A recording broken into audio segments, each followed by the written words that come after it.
What I've never seen is a war where from day one side of the country, one branch of elected government, one party, the media ecosystem has done nothing but talk down the war from day one and root for failure. And that's the problem.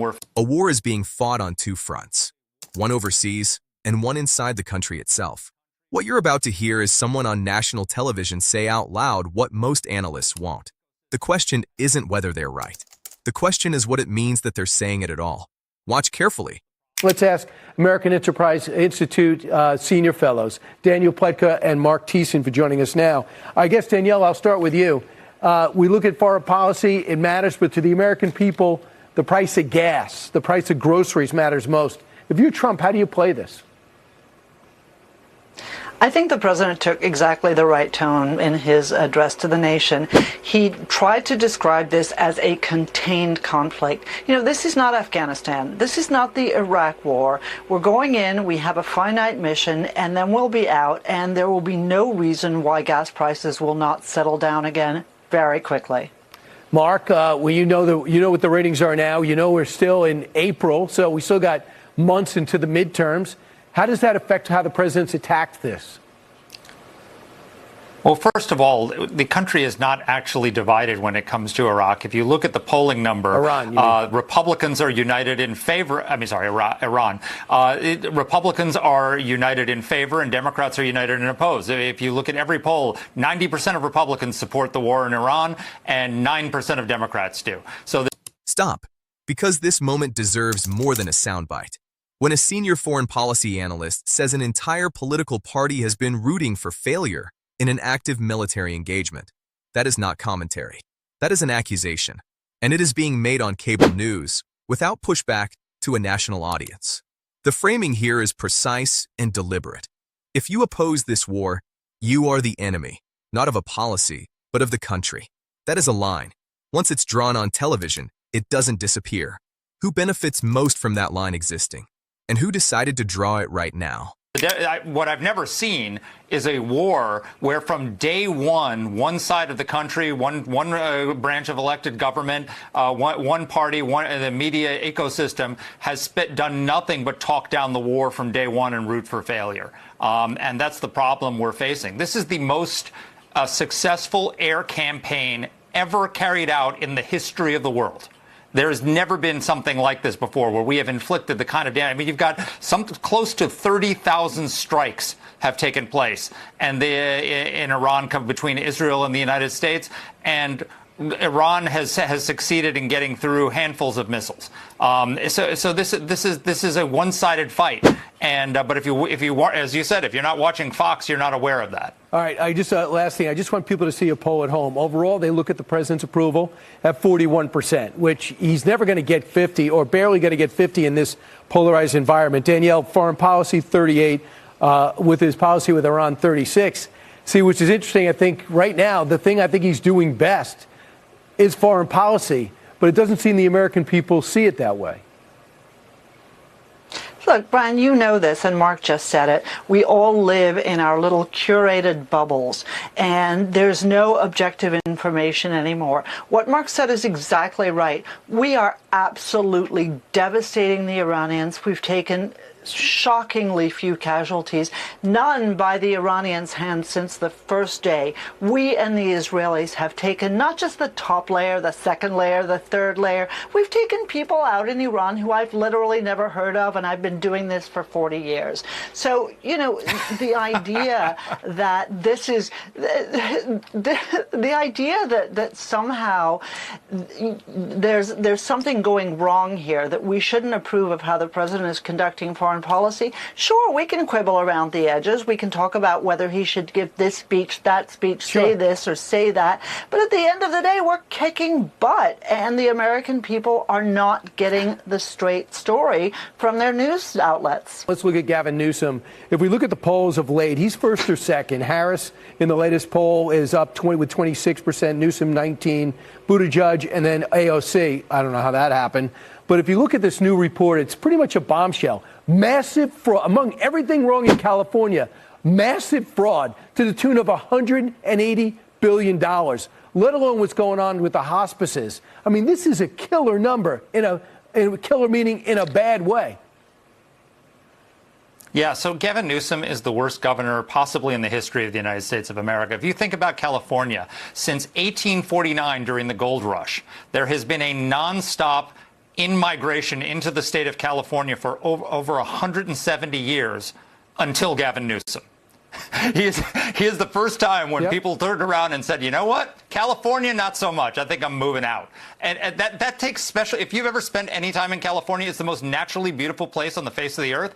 It takes a talent to get people to say, you know what, I don't want to live here anymore. So this is the worst governed state in America. Close second is Pritzker in Illinois. If they want to dominate that guy and run on his record, let's have it. And his office put out this statement, Danielle. Great to see the federal government root out fraud in Trump's federal health care system. In California, we're very supportive. Gavin Newsom banned new hospices license in 2021. But the hospice situation, the fraud is up 1,500%. This is going to end up costing more than the Iran war. This is going to end up costing such astronomical figures. Even Californians are going to have to start paying attention to the fact that they are paying taxes in order that criminals, grifters, and their political class gets rich. It's just disgusting. Right. I just don't know how long he leads. If he's in a real primary, his opponents will bring up what we just said. That's the way it used to be in the last real primary. That was between Senator Obama and former Secretary of State Hillary Clinton. That was the last real primary they had, and I think they both benefited from that. We'll see if they do it again. Danielle and Marc, AEI is very lucky to have both you as senior fellows. Let me just say that off the record, but I just said it on the record. Thanks so much, guys. Thank you. What you just watched was not a policy debate. It was a masterclass in how narratives get manufactured and how quickly a war can be repackaged as a winning political asset before the smoke has even settled. Let's be precise about what happened in that segment.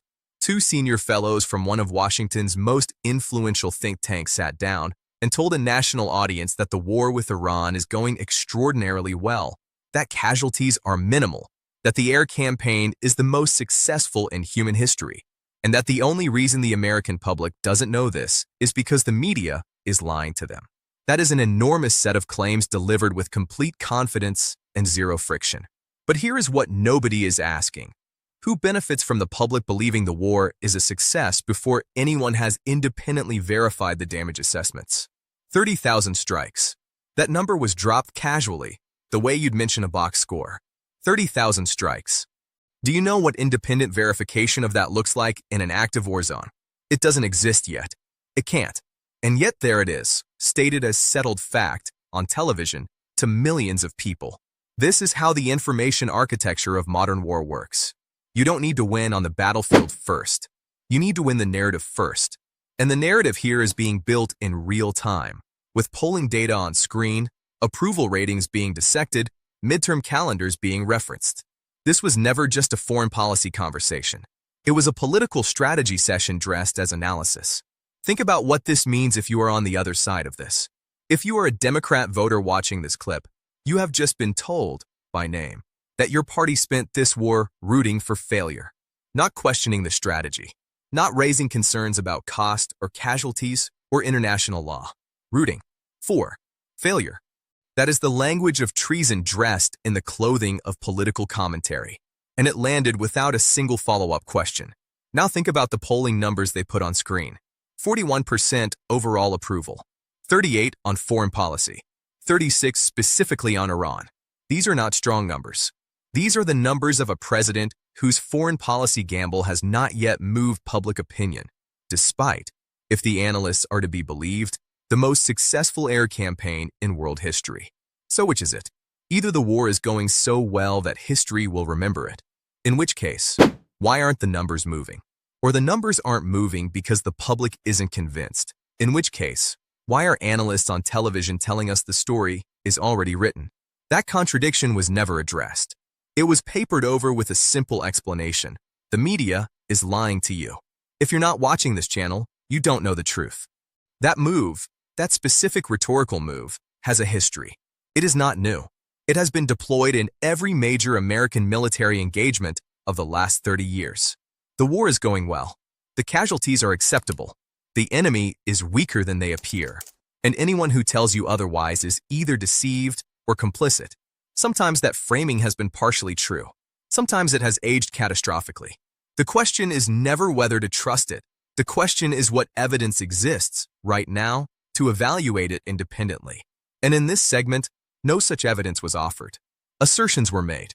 Numbers were cited without sourcing. A sweeping historical claim, greatest air campaign ever, was delivered as if it were universally accepted fact. Why now? That is the question. Why is this particular framing? War is won, opposition is treasonous, media is lying, being deployed this aggressively this early. Midterms were mentioned. Approval ratings were on the screen. A Democratic primary field was being discussed in the same breath as the war's success. This is not coincidence. Political timing and military narrative have always been entangled. But rarely is the entanglement this visible, this unguarded, this explicit. The Iran war, the midterm strategy, Gavin Newsom's fraud scandal, Democratic polling numbers. All of it folded into a single 12-minute cable segment as if they belong together naturally. They do belong together. That's the point. That's the product. What supporters of this framing will tell you is that the war genuinely is going well, that the media genuinely is underreporting it, and that pointing out political incentives doesn't make the underlying facts untrue. They're not entirely wrong. Media coverage of military operations is frequently shaped by access, by editorial slant, by advertiser relationships. The idea that a successful military campaign could be underreported is not paranoid. It has happened before. What critics will tell you is that this kind of compressed, confident, politically timed narrative delivered by think tank fellows on partisan media is exactly how the public gets led into supporting conflicts whose full costs they never consented to bear. They're not entirely wrong either. What both sides are missing is the more uncomfortable truth sitting underneath all of it. The American public is being asked to evaluate a war in real time, without independent information, through media ecosystems that are openly, proudly, unapologetically curated. One of the analysts in this very segment said it himself. We all live in our little curated bubbles, and there's no objective information anymore. He said that on television, as part of an argument that you should trust what he is telling you. If this is the kind of analysis you are not getting anywhere else, you know what to do. The war with Iran is not over. The political battle over how it will be remembered has already begun. And the side that controls the early narrative, the casualty counts, the damage assessments, the framing of opposition as disloyalty, that side has an enormous structural advantage when the final accounting comes. History will eventually produce the real numbers. It always does. The question is how many political cycles will have turned by then, and whether anyone will still be paying attention. This story is not finished, not even close.